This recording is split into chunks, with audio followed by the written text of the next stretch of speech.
عورت کی آواز کا پردہ ہے. اب دیکھیے کس حد تک نماز میں اس وقت عورتیں بھی شریک ہوتی تھیں، اگرچہ حضور نے فرمایا مردوں کی صف بہترین سب سے آگے والی ہے اور سب سے بری صف سب سے پیچھے ہے، کیونکہ اس کے پیچھے پھر عورتوں کی صف ہوتی تھی، اور عورتوں کے لیے سب سے اچھی صف سب سے پچھلی والی ہے اور سب سے بری سب سے آگے والی ہے. سب سے آگے والوں کے سامنے پھر مرد ہوتے تھے، ان کی پشت ہوتی تھی. تو اسی طریقے سے اگر غلطی کی ہے تو مرد جو ہے کہے گا سبحان اللہ. امام سے غلطی ہو گئی ہے، مرد کیا کہے گا؟ سبحان اللہ. عورت کیا کرے گی؟ اپنے ایک ہاتھ کے پشت پر اپنا ہاتھ مارے گی، اپنی آواز نہیں نکالنی. آواز کا پردہ، چھونے کا پردہ یہاں تک ہے کہ حضور نے کبھی کسی عورت سے ہاتھ نہیں ملایا، اور آپ جب بیعت بھی لیتے تھے تو بس زبانی الفاظ کہلوائے اور کہا ٹھیک ہے بیعت ہو گئی، یا ایک کپڑا پکڑا، اس کا ایک سرا اپنے ہاتھ میں دوسرا سرا اس خاتون کے ہاتھ میں، یا ایک تشت کے اندر پانی بھرا، اس میں ایک طرف اس نے انگلیاں ڈال لی اور ایک طرف حضور کی انگلیاں. لیکن مسافر لا اسافر النساء، ایک دفعہ ہوا بھی کہ بعض خواتین نے جب بیعت کی ہے تو پھر انہوں نے ہاتھ آگے بڑھایا مسافر کے لیے. حضور نے فرمایا انی لا اسافر النساء، میں عورتوں سے مسافرہ نہیں کرتا. اسلام میں پردے کتنے ہوئے؟ پہلا پردہ 4 دیواری، گھروں میں رہو، یہ پہلا پردہ ہے. جیسے ڈیفنس لائنز ہوتی ہے نا فوج کی، یہ فرسٹ ڈیفنس لائن، سیکنڈ ہے، تھرڈ ہے. پہلی کو عبور کر کے کوئی آ جائے تو سیکنڈ ہے، سیکنڈ سے گزرے تو نہیں. پہلا پردہ 4 دیواری، اس میں محرم آئے گا. اب دیکھیے اسی پر ہماری تہذیب استوار ہوئی، اسی پر ہمارا آرکیٹیکچر بنا.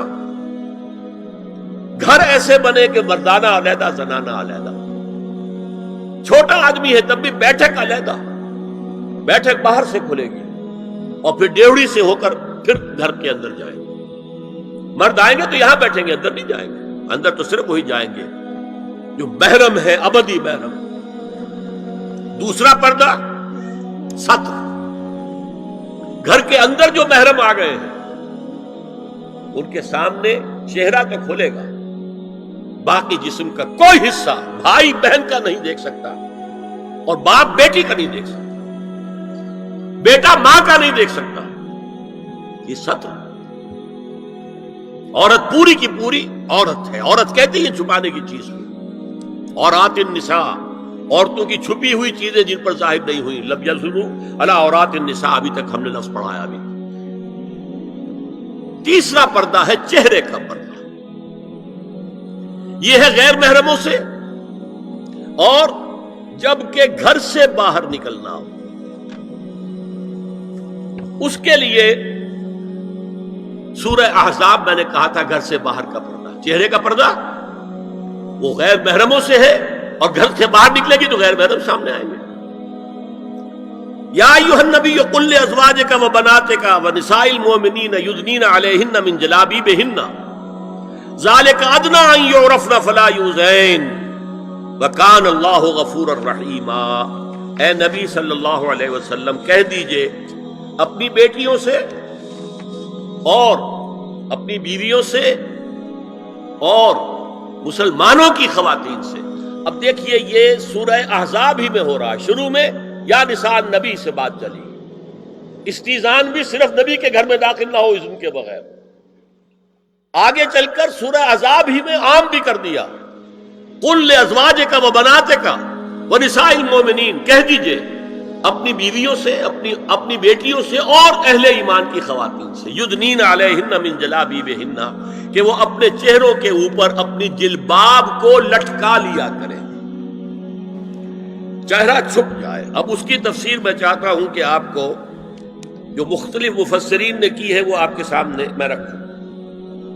حضرت عبداللہ ابن عباس نے اس آیت کی جو وضاحت فرمائی ہے اسے حافظ ابن کثیر نے اپنی تفسیر میں اس طرح نقل کیا ہے. اللہ نے مسلمان عورتوں کو حکم دیا ہے کہ جب وہ کسی کام کے لیے گھروں سے نکلیں تو اپنی چادروں کے پلو اوپر سے ڈال کر اپنا منہ چھپا لیں اور صرف ایک آنکھ کھلی رکھیں. دونوں آنکھیں بھی غلط ہیں. ہمارے ہاں برقع کیوں بنا تھا؟ دیکھیے چادر میں عورت لپٹی ہوگی، اس کا ہاتھ جو ہے اس چادر کو سنبھالنے میں آکوپائی ہو جائے گا.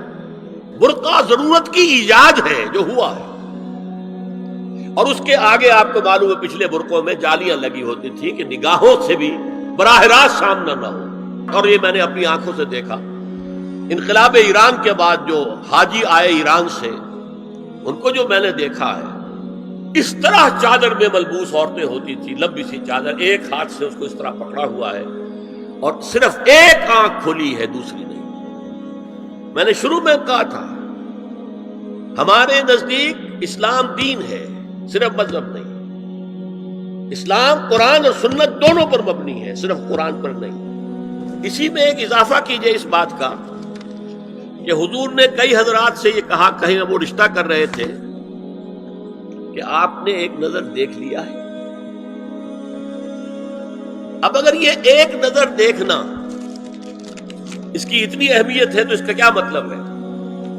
اگر تو صورتحال یہ ہوتی کہ ہر وقت چہرہ کھلا ہے، آ رہے جا رہے، تو ایک نظر دیکھنے کی کیا ضرورت ہے؟ وہ تو دیکھا دکھایا ہے. زمانہ آیا ہے بے حجابی کا، عام دیدار یار ہوگا. سکوت تھا پردہ دار جس کا، وہ راز اب آشکار ہوگا. تو ظاہر بات ہے وہاں پردہ ہو گیا تھا، تبھی تو تھا نا کہ ایک نظر دیکھ لو. آپ نے پوچھا ایک صحابی سے کہ رشتہ کہاں کیا؟ وہاں کیا ہے. تم نے ایک نظر دیکھ لیا ہے.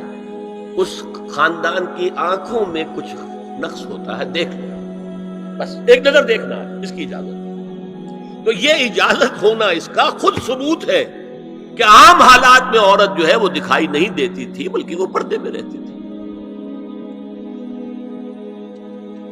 مسلمان جدید تعلیم یافتہ دانشوروں کی منافقت، وہ کہتے ہیں یہ پردہ وردہ سب مولویوں کی ایجاد ہے. کبھی کہہ دیتے ہیں یہ تو ہندوستان میں راجپوتوں کا پردہ ہوتا تھا تو مسلمانوں نے یہاں یہ پردہ ایجاد کر لیا. میں نے دیکھا ہے عرب کی بدو خواتین کو مکے سے مدینے جاتے ہوئے نظر آتی ہیں. ایک خاتون اونٹ کی پوری قطار لے کر جا رہی ہے، ہاتھ میں لاٹھی ہے، پورا مکمل پردہ، چہرہ چھپا ہوا، آنکھوں کے اوپر بھی کوئی انہوں نے وہ حجاب سا بنایا ہوتا ہے خاص چھجا سا، اور ہاتھوں میں دستانے، پاؤں میں جرابیں. یہ کون سے راجپوتوں کا پردہ سعودی و عرب کی جو ہے ریگستانوں میں پہنچ گیا. بدو جب آتے ہیں اپنی عورتوں کو اسی حال میں لے کر آتے ہیں، اور ان کا یہ ہے کہ وہ احرام کا معاملہ بھی یہ ہے کہ یہاں چھجا بنا کر آگے چادر لٹکا لیتے ہیں، صرف چہرے سے مس نہ کریں بس. اور وہ پھر اپنی خواتین کو جب طواف کراتے ہیں تو ان کے گرد گھیرا ڈال لیتے ہیں، ہاتھ سے ہاتھ پکڑ کر، تاکہ کسی اور کے ساتھ ان کا نہ کندھا لگے اور نہ کوئی اور جسم کا حصہ بس. یہ پردہ وہاں کہاں سے آ گیا؟ سر سید کا واقعہ تو میں آپ کو بتا چکا ہوں. اب ذرا علامہ اقبال، میں منافقت اس لیے کہہ رہا ہوں کہ ایک طرف ہمارا جدید دانشور طبقہ، مولوی ملاٹے دیوبندی ہوں، فلاں ہوں، یہ ہوں وہ ہوں، یہ دقیانوسی ہے، اصل میں تو سر سید احمد خان، اور پھر علامہ اقبال. علامہ اقبال کا حال کیا ہے وہ سن لیجئے آپ. انگریز سرکار لارڈ ولنگٹن کے زمانے میں علامہ اقبال کو اپنا گورنر بنا کر جنوبی افریقہ بھیجنا چاہتے تھی. من جملہ دیگر شرائط کے ایک شرط یہ بھی تھی کہ تمام سرکاری تقریبات میں بیگم اقبال ان کے ہمراہ ہوں گی. علامہ اقبال نے یہ کہہ کر اس پیشکش کو ٹھکرا دیا، بے شک میں گناہگار مسلمان ہوں اور اعمال کے اعتبار سے مجھ سے بہت سی کوتاہیاں سرزد ہوتی ہیں، تاہم میں اتنا بے غیرت نہیں ہوں کہ محض ایک سرکاری عہدے کی خاطر اپنی بیوی کو بے پردہ کر دوں.